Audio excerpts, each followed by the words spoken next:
What's going on, everybody? Josh Engleman for Awesemo.com, and I am back with my NBA DFS contenders on DraftKings for Thursday, November 18th.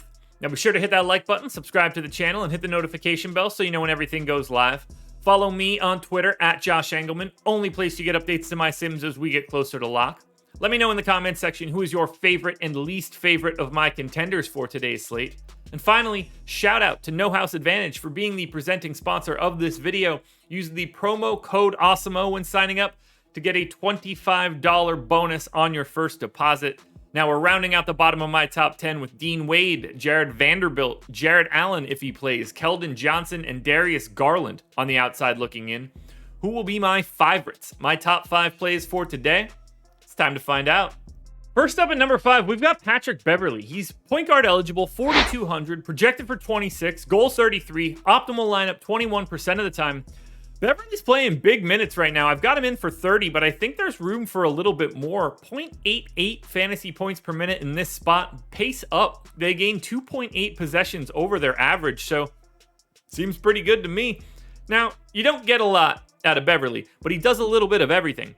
8 points, 6 boards, 4 assists, a steal, a block. He's really going to get you there across the board. So if he has one outlier stat category, he can really pop. I really love the idea of getting here just because of this matchup and the increased minutes as of late. 4,200, very nice value today for Beverley.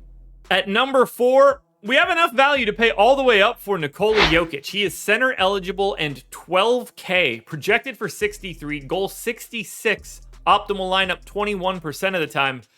I gave him 35 minutes. 1.8 fantasy points per minute in this spot, 35% usage, 30 points, almost 15 boards, 7 assists, 2 stocks. It's paced down against Philly, but it's obviously a way better matchup against Andre Drummond than it is against Joel Embiid.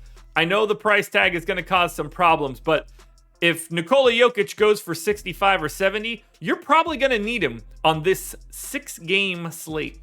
At number 3, we're going to Minnesota again for D'Angelo Russell. He is point guard, shooting guard eligible, just 7,400, projected for 41. The goal's 46.5. He's in the optimal lineup 23% of the time. He's playing bigger minutes as of late. He's shooting a ton. What's not to like? 33 minutes. I think there's room for more. 1.25 fantasy points per minute, 28% usage, 20.5 points, 7 assists, 4.5 boards. Pace up spot, just like Patrick Beverley, 2.8 possessions over their average. When we were talking about gaining more than a fantasy point per game just from being in a pace up spot, that's really important on a 6-game slate. So Russell, with point guard and shooting guard eligibility, he looks incredible. However, he's not my last wolf. But for now, we're getting a nugget. Number 2, Aaron Gordon. He is power forward eligible, 5,300, projected for 30. The goal's 37.5. He's in the optimal lineup 23% of the time. He's playing significantly bigger minutes with Michael Porter Jr. out. I think 36 is realistic. I got him here for 34. Right around 0.9 fantasy points per minute. You know, we're going to get just shy of 14 points, just shy of 7 boards, just shy of 3 assists, maybe a stock and a half. It is that pace down spot against Philly, but better matchup given who is out for Philly. A lot of the defensive talent isn't showing up. So I think it's better than it seems. And I really just like the role that Aaron Gordon has right now. I think there's some ability to grab some steals if Tyrese Maxey and Shake Milton are getting a little loose with the handle today. So Aaron Gordon is in at number 2.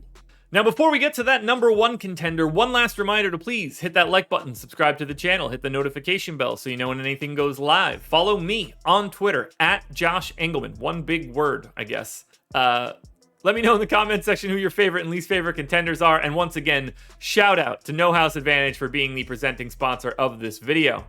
Number 1, and it's not even close today, that would be Anthony Edwards. Shooting guard, small forward eligible, 7,700. So he's guard, forward, utility, shooting guard, small forward, 5 of the 8 positions on a 6-game slate. Projected for 45. The goal is 48.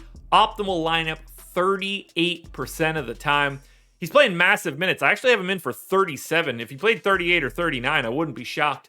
1.2 fantasy points per minute, 25, 7, and 4, 2 stocks. Again, pace up spot against San Antonio, 30% usage on the season. He's taken every shot he can. Now, he is incredibly inefficient I think this is a really good spot for him, though, against San Antonio, because Jakob Poeltl isn't there. That should make it a little bit easier for Anthony Edwards to get to the rim, maybe loosen this team up a little bit, because it hasn't worked all that well from the mid-range for Anthony Edwards this season. I think he'll have a little bit easier time not having to contend with Poeltl at the rim. So, Anthony Edwards, very clearly my number one contender for today. Alrighty, folks, that will do it. Those are my NBA DFS contenders for Thursday, November 18th. FanDuel version of this video around here somewhere. Check it out. Win some money tonight. Good luck, everybody. We're back again tomorrow for another edition of the Contenders.